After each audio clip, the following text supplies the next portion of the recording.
Welcome you back to the Patrick Netherton Show right here on 1130 The Tiger. He's Roger Sampson. I'm Patrick Netherton, and we're pleased to welcome in LSU Insider, the editor of Tiger Rag Magazine, the Mad Dog himself, Ron Higgins. Higgy, what's up, brother?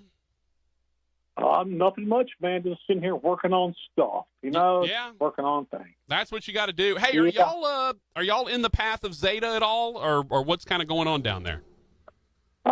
It's still getting a little rainy outside. I think it's going to go to the right of us. I think it's going to go bend right enough, and just enough, kind of like a Florida State field goal, just wide enough right. Or a South Carolina field goal, Ron. Or South Carolina field goal, either one. Yeah. And they missed three of them, which was good for LSU since LSU's defense still gives up big plays like it's going out of style. Yeah. So, but that helped. Yeah. Did you see? By the way, did you see the Rice kick?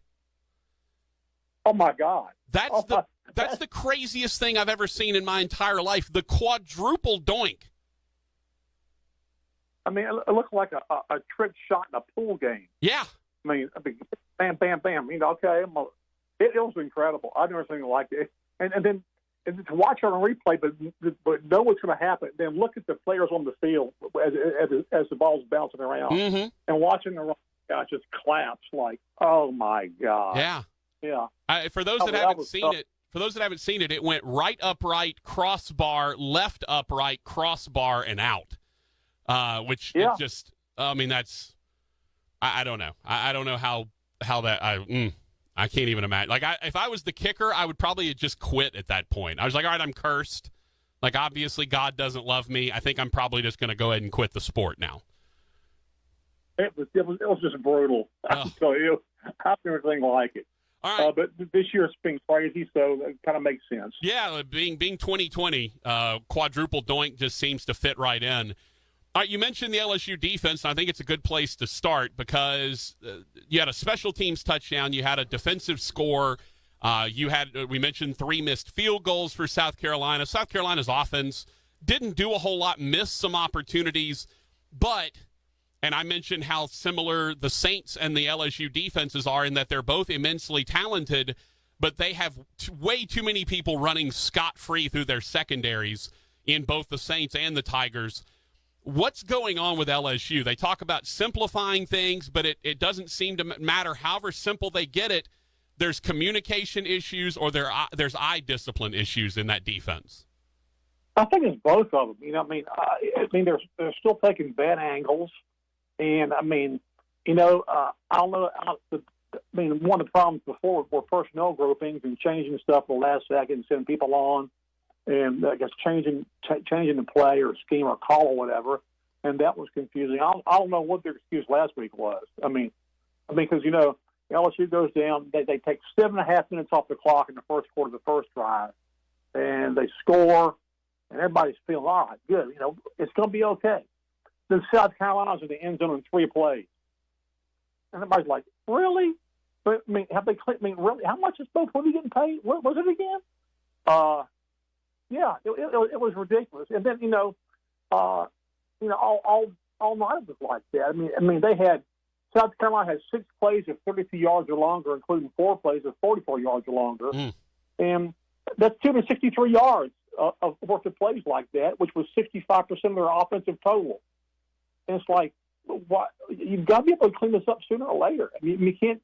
And it's getting to the point now. I mean, this is your 5th game of the year coming up, that you're halfway through a 10-game schedule. You feel like, some of these things should start disappearing, but they're not, and that's a concern. Last year it would have been a concern because last year he had an offense you thought we'd go out and score 90 points a game no matter what happened. Right. And this year they're scoring, but it hasn't always been smooth. Dan Orlovsky went I don't know if you got to watch the TV broadcast at all, but Dan Orlovsky seemed to make it his goal at the end of that game to generate a quarterback controversy for LSU. Basically said, I would name Finley the starter even if Miles Brennan's healthy. He's the guy, and boom, here we go. By the way, Rogers, I don't know if you saw, there's breaking news in the NBA. Steven Silas apparently going to be the head coach of the Houston Rockets. I don't even know who's Steven Silas. I have no idea. We'll figure it out afterwards. But Ron, I had to jump in for Rockets fan Rogers and let him know who the new Rockets fan. Mavericks assistant Steven Silas going to be the new Rockets head coach. So sorry about that, Huggy. I just wanted to jump in there for a second and give Rogers the news. But Dan Orlovsky went way out of his way to try to make a quarterback controversy where I don't believe there is one. And Orgeron said there's not. What do you make of the idea that TJ Finley should be the starter moving forward, even if Brennan's healthy? I think it's ridiculous. I mean, you're gonna bench a guy that threw over 300 his first 3 games in 11 touchdowns and probably had one bad half, which was the first half of the state game. And since then, it's been pretty good. I mean, played almost the entire Missouri game with the torn abdomen and still was throwing the hell out of the ball. And so you're going to bench him? Really? And look, TJ Finley had a nice game. But they also gave him a pretty simple offensive package. And he had a run game.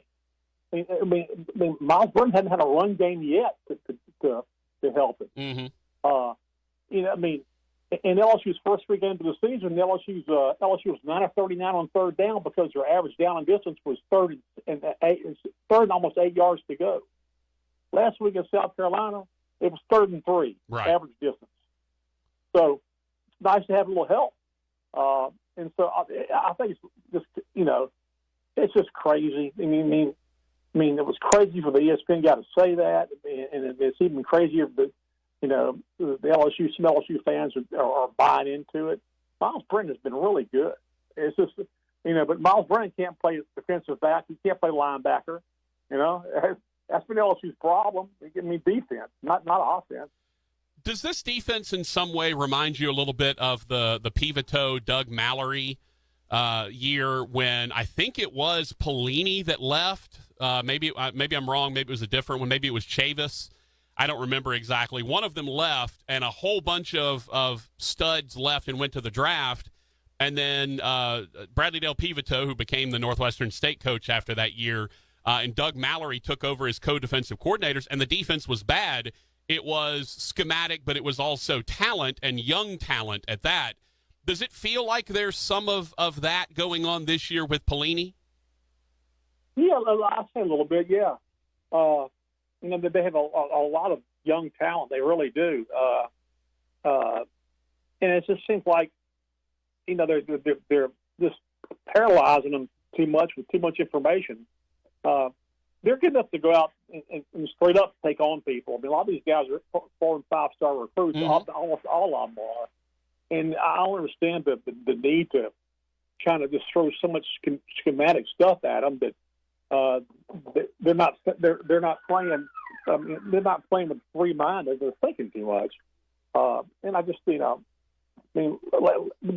have these players. They play really well, and they've done some stuff well. I mean, they lead the SEC in sacks or first and turnover margin. I mean, they've done some things well. It's just that the big plays are just nagging the hell out of you. I mean, LSU can have an opposing offense. They're like 3rd and 10 on their own 20, and a play later they're 1st and 10 on the LSU 15. I mean, it changes that quick because they just have an unbelievable bust. I mean, the busts against Missouri were just like, they had receivers so wide open they could have called for a fair catch sitting on a lawn chair. I mean, waiting for the ball to come down. It's gotten a bit better, but the last week was still way too many.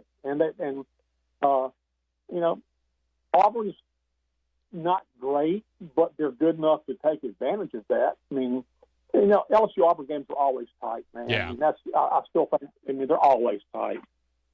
Ron, I just want to make sure you're okay. It is nearly Halloween, and I just heard a door menacingly creak open behind you. Are you all right? You're not. Yeah, no one's creeping in to knife you to death, are they? Are you okay? That's the ghost of Les Miles. Oh, yeah. Well, don't let him get COVID on you, for goodness sakes. The ghost of Les. He's just kind of wandering around. The last I heard, he was coaching the flag team in Kansas, flag football team. That's right. Well, he was back on the field, and I'll tell you what, the end of that first half of the Kansas State game. It was wild. If you haven't seen it, it was pretty insane, including a punt return with no time left on the clock. at the end of the first half. Talking to Ron Higgins, the editor of Tiger Rag. All right, you mentioned Auburn. This has been a weird Auburn team this year. They seem to win the games you don't think they're supposed to win. They maybe have lost a game you don't think they should have lost. Bo Nix doesn't seem like he's progressing. I don't know if he's regressing, but he doesn't seem like he's getting better. What do you make of this Auburn squad? It's bizarre. I mean, I think Auburn's fans can't figure out their own team. Sure. And Bo Nix has been kind of bizarre from game to game. I mean, he started all of last year, and he still hasn't learned how to throw the ball away yet.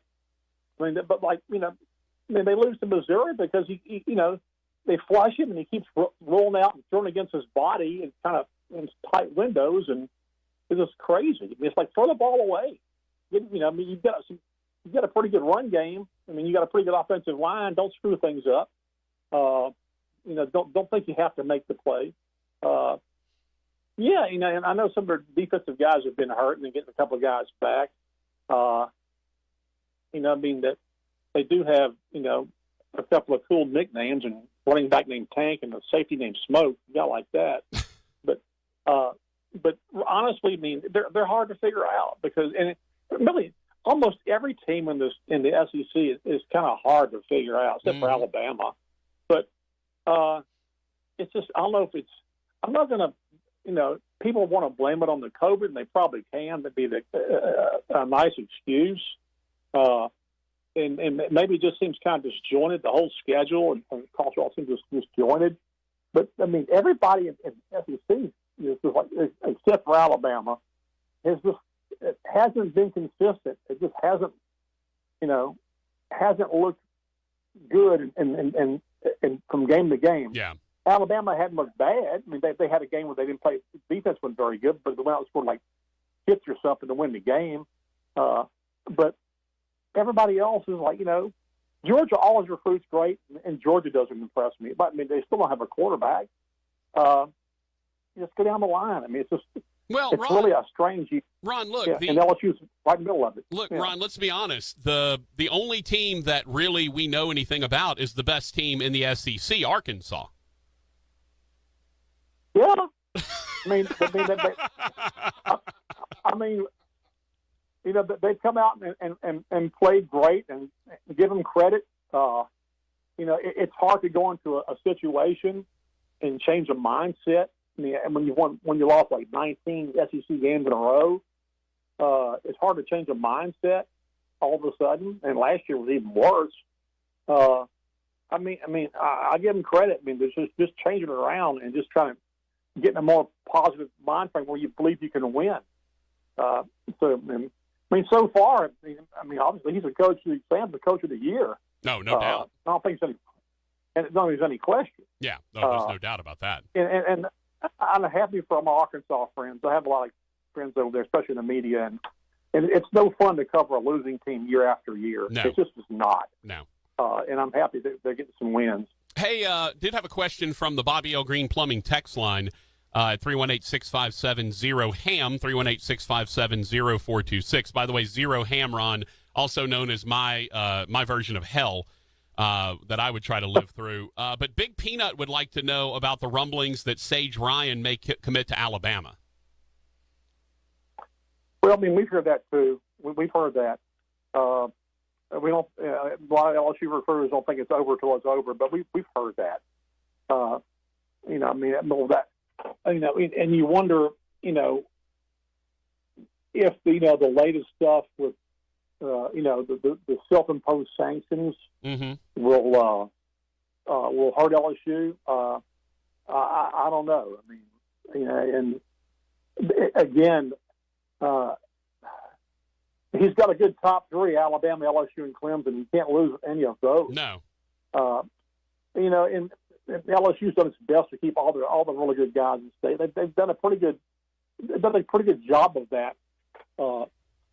This year and last year. I mean, Alabama hasn't gotten a lot of guys out of here the last couple of years, but this is one that the LSU would love to have. But it's give Saban credit, man. He's relentless. We'll see. We'll see what happens. I mean, LSU would love to have him, but all these guys, you recruit them and you get them committed. You can never tell how they're going to turn out. Some of them are great, some of them aren't. And even guys who commit, you don't trust it until they sign. So, or you can be like guys now that quit in the middle of the year, like because of COVID, which amazes me. Like Pookie Williams, guy from South Louisiana, played for Kansas. Decided, was it after last week's game? Decided, I'm tired of losing. I'm just going to quit. Well, Kylan Hill at Mississippi State. Yeah.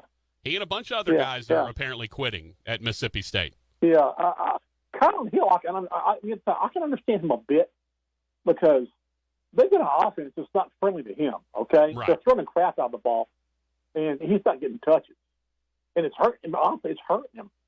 And so I could see him thinking, well, no, what the hell? What's the use? I'm not getting the ball. I mean, I'm in here. I came back probably to the NFL because I know that's where I want to go. I know I got the talent in the NFL, and this is not helping me much. It's always an offense like an LSU where they threw to their backs or whatever. This would be great, but I saw that in some way I could understand it. Why the way he was thinking. All right, give me a prediction for Saturday for LSU and Auburn. Well, I just don't think LSU's had its stuff cleaned up yet with defense. I don't have a lot of faith in that. LSU's won 3 straight over Auburn by a combined 8 points. I just think LSU's rent is due on this one. I'm going to go Auburn 27-24. It's going to be a tight game. They always are. Yeah. Always. They always are. And it could flip the other way really easy. Sure. Last question for you, Ron. If you were Kevin Cash, would you just say you heard that that Snell had a positive COVID test in the 5th inning? Yeah, that would go good. Yeah. Why not? Yeah. That's what I've been preaching. Like, just say, hey, I'm sorry, I heard he had a positive COVID test in the 5th, so I had to get him out of there. I got the test back on a 2-ball, 2-strike count. So Yeah. I had to go get him. Yeah, that's the that's the only explanation that you're going to get through. That's not going to sound like you made a colossal mistake. Oh, I know. So I agree. That was,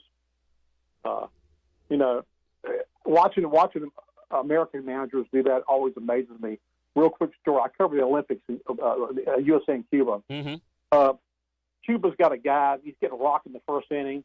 The Cuban manager's a little skinny guy who smokes cigarettes in the dugout, puffs the whole time. So this guy's getting killed. So basically, he stands on the edge of the dugout, takes one big last drag, puts it, throws it on the ground, kind of rubs it out, walks out there, gets his pitcher, who's probably got 1 out in the inning, and he puts in a pitcher who throws 90 miles an hour, and he keeps him the rest of the game. You're just like, I'm not yanking you. You're pitching all the way through the halls. Mm. I'll have the short. I'll do middle reliever, not short reliever. You're just killing it. Go ahead. Yeah. And I always appreciated that. But yeah, I like how he put that cigarette out, one last puff when it got him. That's beautiful. Ron, you're the best, brother. Much appreciated. Thank you for your time and have fun this weekend. Absolutely, and as always, it's great to talk to you and the Raja. Of course. Ron Higgins, editor of Tiger Rag and the Raja.